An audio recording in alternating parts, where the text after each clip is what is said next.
Ah.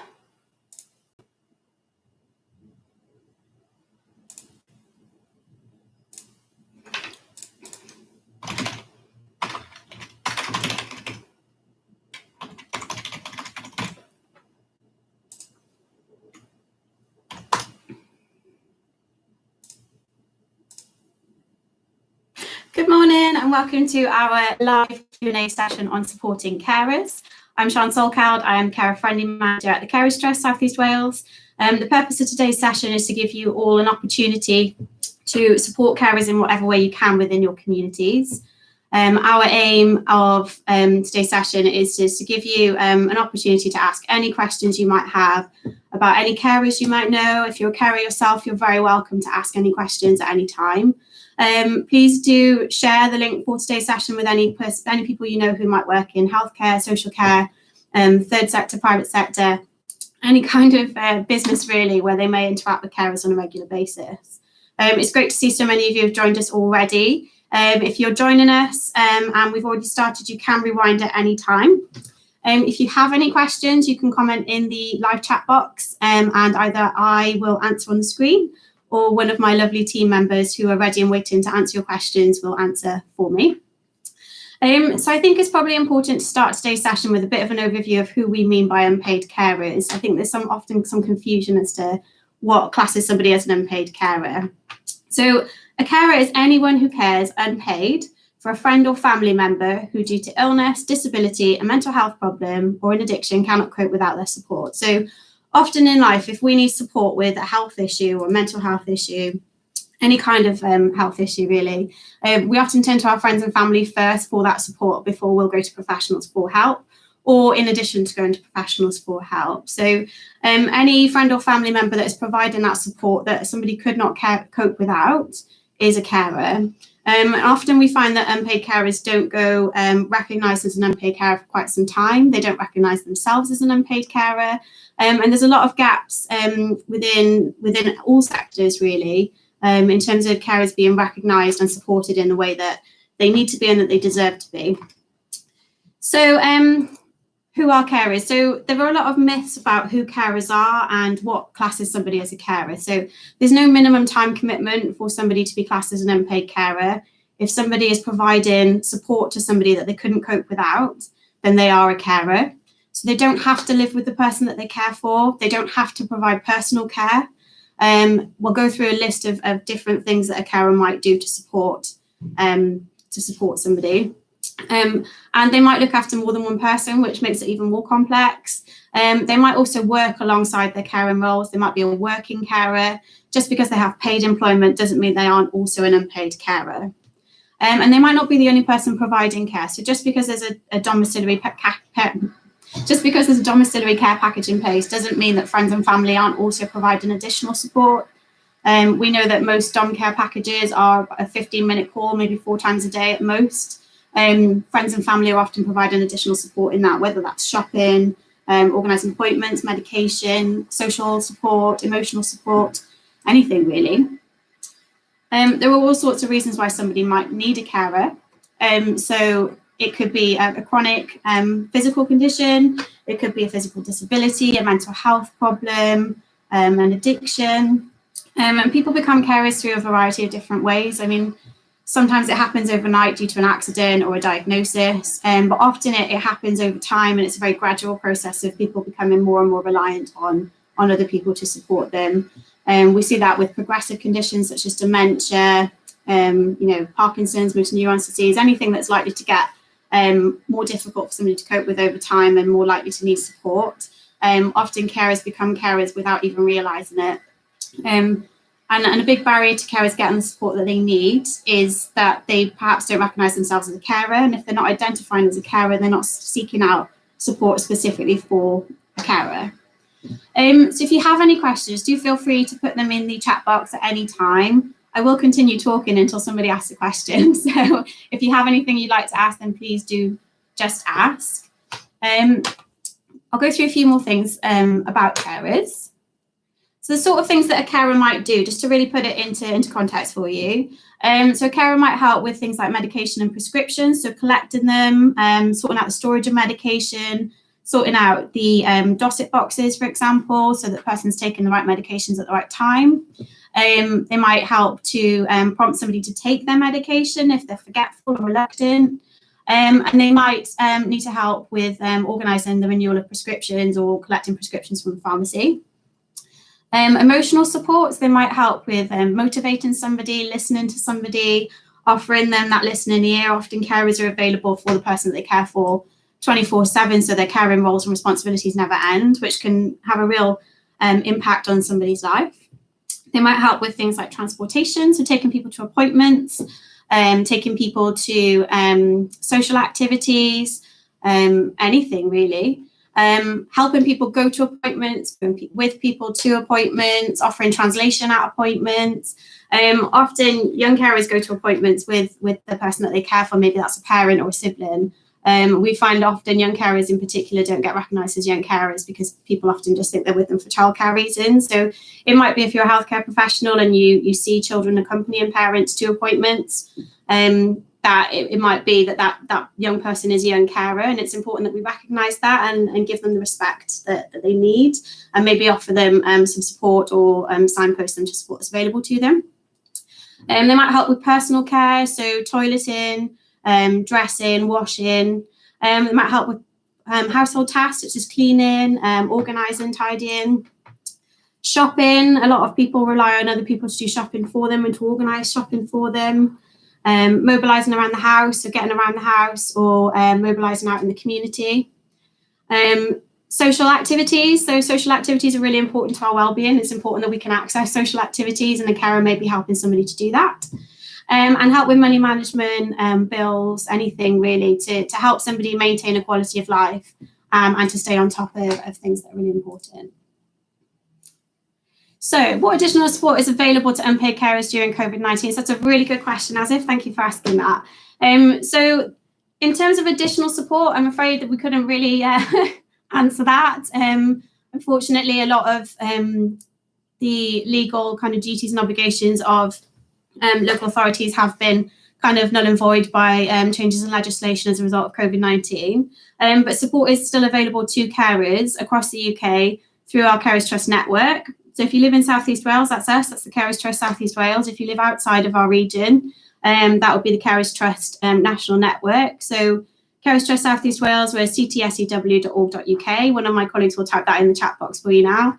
And if you live outside of South East Wales, then go to carers.org and search for your local support service for carers. COVID-19 has obviously put a lot of extra pressure on carers. Carers might not live with the person that they care for and are therefore worried about how they're going to care for them, whether they should be going around and seeing them, how they provide that essential care without putting greater risk on the person that they care for.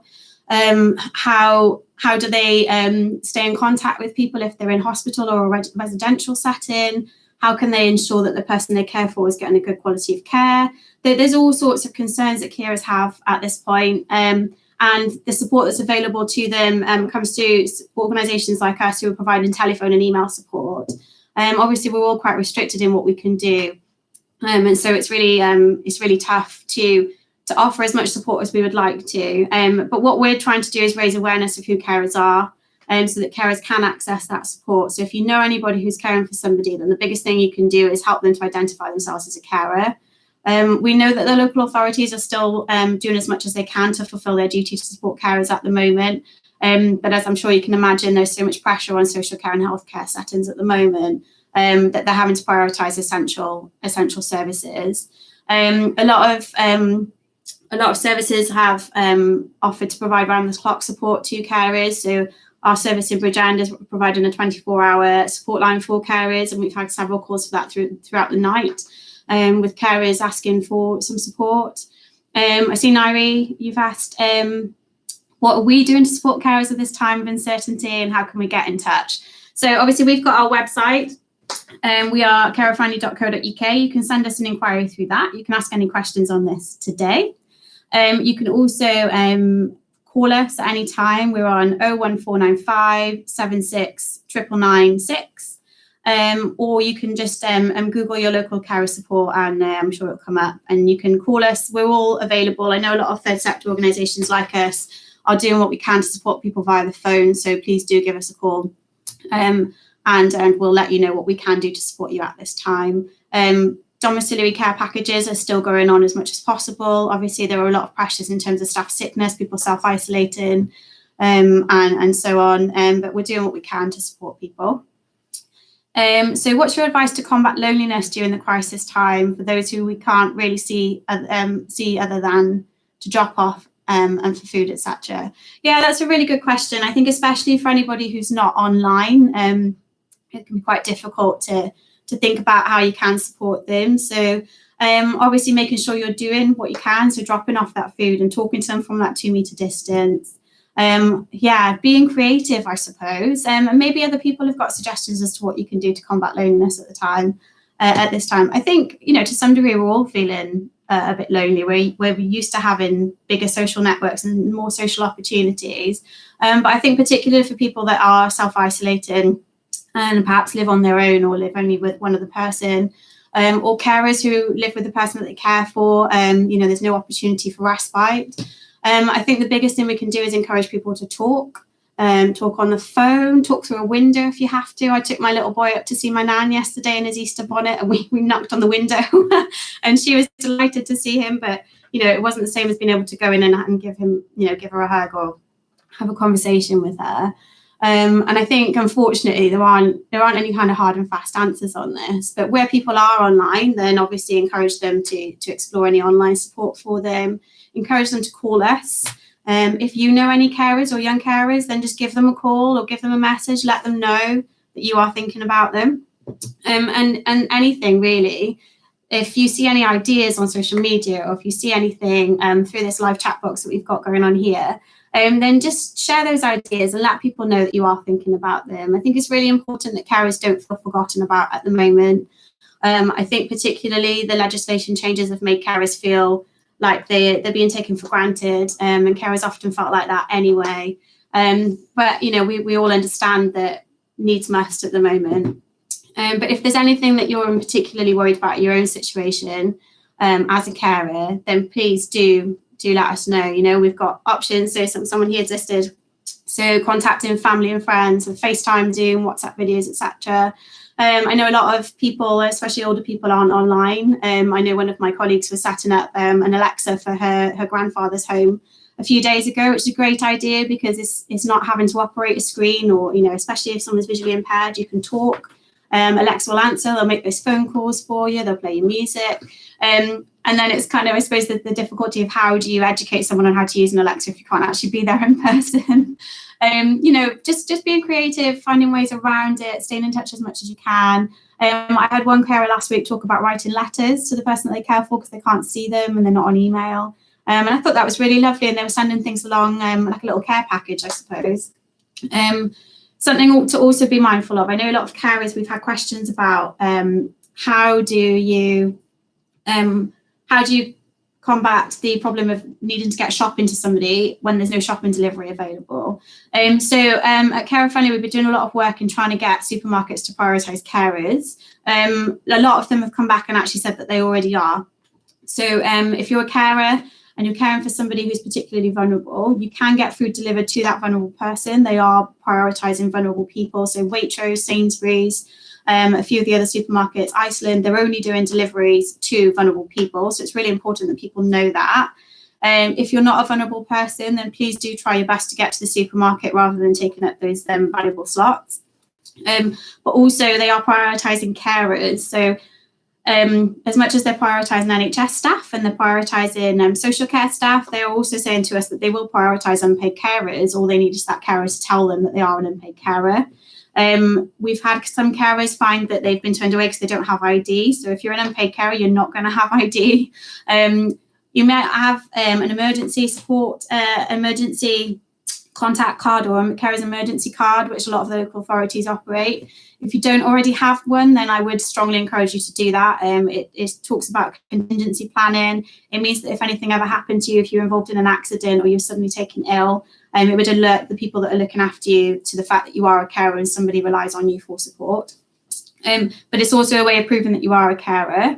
If you live in South East Wales, you're very welcome to send us an email and we will send you a letter, a PDF version of a letter. We can email it to you, or we can post it to you to let you, so you've got some proof that you are a carer. It's quite difficult to prove, whereas, NHS staff, social care staff do have ID badges. We know that not everybody has that opportunity to have a badge. A lot of unpaid carers don't have a badge, so it's a badge of honour to be a carer, obviously, but you don't have any way of proving it. We'd hope that supermarkets would just take your word for it. We've had some cases of young carers being turned away because the supermarkets the staff just don't understand what they mean when they say they're a carer, or perhaps the young person is just a bit too embarrassed to say out loud with a queue of people around them, actually, I'm a young carer. So we're working on it. The Young Carers ID badge that Carers Trust are currently developing is still in development. We're hoping it'll be available sooner. But as soon as it is available, then we will let you know about it. I'm just looking to see if we've got any more questions. Oh, thank you. Some really lovely questions. What I'll do then, I'll go back through some questions that I've had earlier this week. So 2 seconds, bear with me. So we had a carer ask us earlier in the week, I don't live with the person that I care for, but the person that I care for really wants to come and stay at my house, or the person that I care for doesn't accept that they actually need a carer. What can I do? And unfortunately, there aren't any hard and fast answers on this. Obviously, the government guidelines are to avoid any unnecessary social contact, to avoid any unnecessary travel. And I suppose it all comes down to whether or not what you're doing for that person is essential to their health and well-being. And if you're doing everything that you can to minimise the risk. I can see the numbers that you've posted, Jenny. What you're doing is, if you can, use personal protective equipment, if you can get your hands on any, I know there's a huge shortage across the UK at the moment. You can make sure that you're using antibacterial hand gel, if you're washing your hands, if you're making sure that you, put clean clothes on as you go in, change again when you get out, do whatever you can to minimise the risk to the person that you care for. A lot of people are moving in together because that's the only way of minimising any risk, and they're not going out from there. All we can all do at this point is minimise the risk of spread of an infection, and we can't eliminate it completely. We still have to go shopping, we still have to go to pharmacies. There's no way we can eliminate social contact altogether. So all I can really do is reiterate the guidelines on that, is that you should avoid any non-essential travel and any non-essential social contact. But actually, if what you're providing is essential care, then you'd have to carry on doing that. So for example, my grandmother needs drops in her eyes 4 times a day. As a family, we collectively care for her. She's got a range of other conditions such as vascular dementia, blood pressure issues. 86, lives on her own, still very independent, and the only way we can maintain that independence is providing that care to her ourselves. And so we're having to go up 4 times a day. We're having to put on gloves and touch her face and put eye drops in her eyes. But without that, she's likely to go blind. So it's kind of trying to weigh up what's the worst, worst of the 2 things that could happen at this point. She's 86. She's very vulnerable. If she did catch coronavirus, it would probably could be quite serious. But yeah, you can do what you can to minimise the risk, and unfortunately we can't eliminate it completely. But yeah, a lot of carers are really, really worried about what to do for the best, and I think a lot of us are at the moment. But if you need just someone to talk to about that, then please do let us know. It can be particularly difficult if families are disagreeing on these sort of things, and maybe just talking to somebody impartial might help you to process that situation. So where can I find out more? Who is carer friendly? So on our website at the moment, we don't have a list of who carer friendly services are, but we do, through our social media channels, promote who are carer friendly. So just an overview of what carer friendly is. So carer friendly is an initiative to try and get more people to be carer friendly. That's what it says on the tin. So we're trying to get healthcare services and social care services in particular to be more carer friendly. So we've got funding in South Wales to deliver that. So if you want to find out more about that, then do let us know. It goes hand in hand with our Young Carers in Schools programme. So it is similar in that we're trying to get all services, not just schools, to focus on who carers are and how they can support them.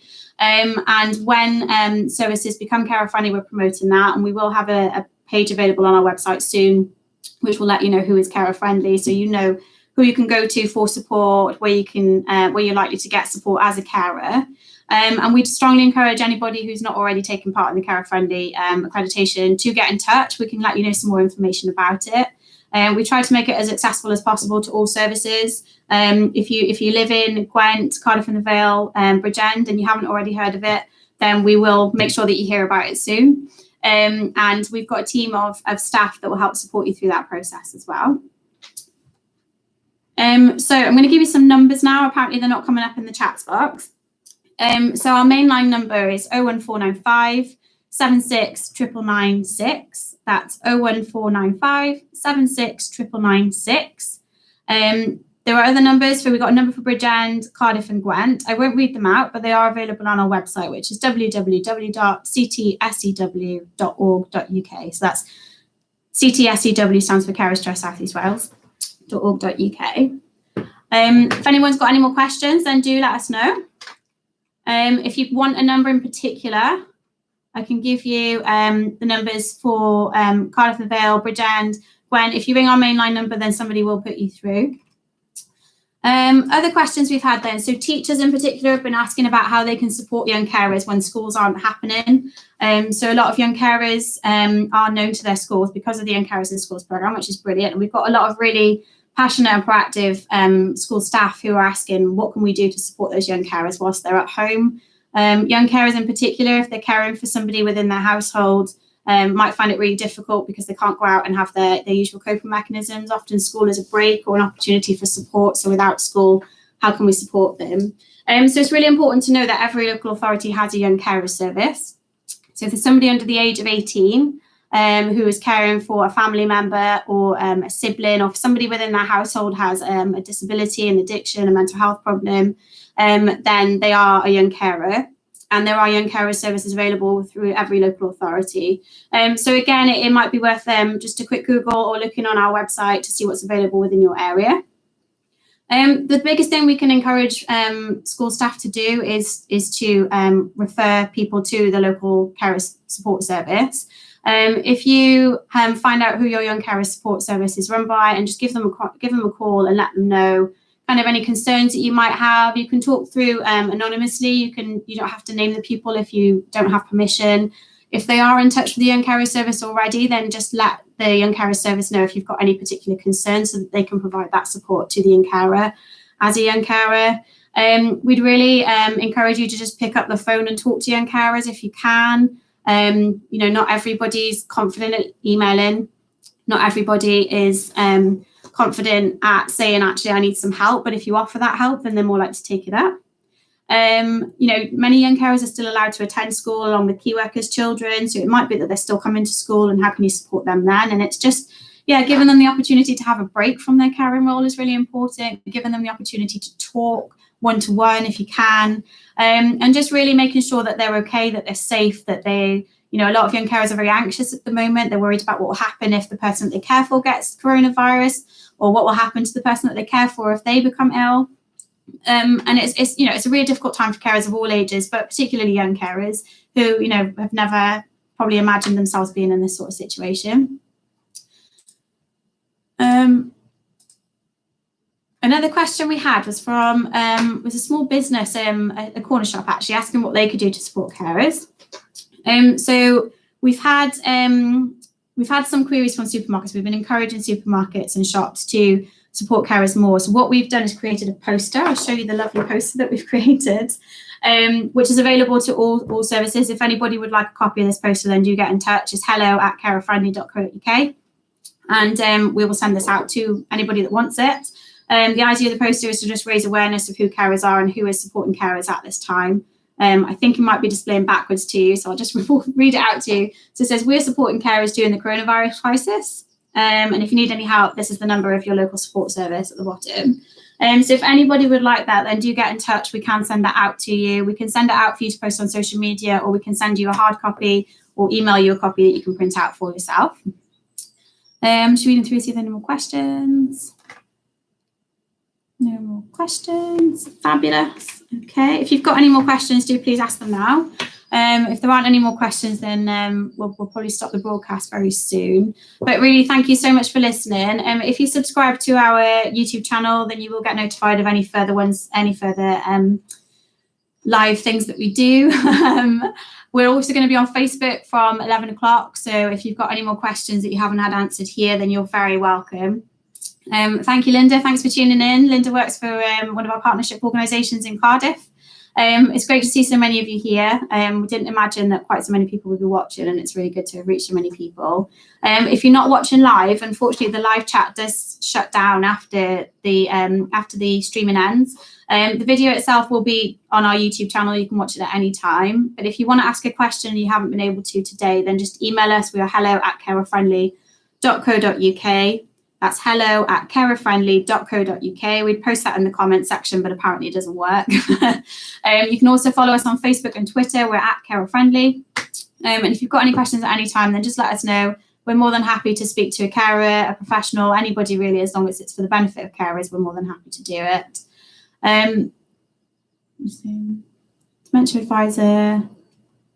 Thank you, Helen. It's really lovely to hear that. Yeah, I think this time is particularly challenging for carers of people with dementia. I think it's very difficult to explain to somebody with dementia in a way that they're going to remember or understand, what's going on with coronavirus. I think a lifeline for a lot of carers is to get out of the house with the person that they care for, and that coping mechanism has been taken away from all of us, really. So it's really difficult to be able to cope without those options. Often we escape from reality for a bit to cope with our lives as they are, and for whatever we're struggling with at the moment, we might not have access to our usual coping mechanisms, which can make life really difficult. I know that the Alzheimer's Society, the Dementia Helpline, and carer support services are doing what they can to support carers of people with dementia.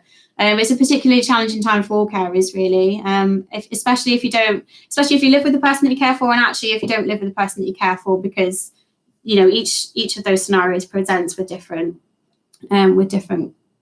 issues, I guess. I'm just going to check there aren't any more questions. Thank you, Helen. Yeah, that would be really grateful. So Helen from the Alzheimer's Society has just said that they've put together some things for carers and people to do, people with dementia, I'm assuming. That would be really good. Oh, thank you, Kat. Someone from Ireland. After we've reached right across the UK, that's really good. Thank you. Like I said, we will be on Facebook now from 11 o'clock. If you have anything else to ask, I'll give you a few more minutes. But thank you all for tuning in. It's been really good to see so many people here. This is the first time we've attempted a live Q&A, so we will do more of these if they're useful. On our YouTube channel actually is the live support and carers training that we delivered last week, so you're welcome to watch that. It will give you more of an in-depth overview of who carers are and what support they might need. Essentially, carers need support in every single area of their lives, because being a carer can affect every single area of your life. So if you want to watch that training, you're very welcome to. You can get a certificate at the end of it by emailing us, which again, hello@carerfriendly.co.uk, if I haven't already said that 20 times. If you watch that training and you have any questions on that, then just get in touch at any time. We like to deliver that training in workshop format. But obviously at the moment we're not able to do that. The workshop really is to help us work with your teams to identify how you specifically can support carers and generate a bespoke action plan with you for doing that. Obviously we can't do that right now.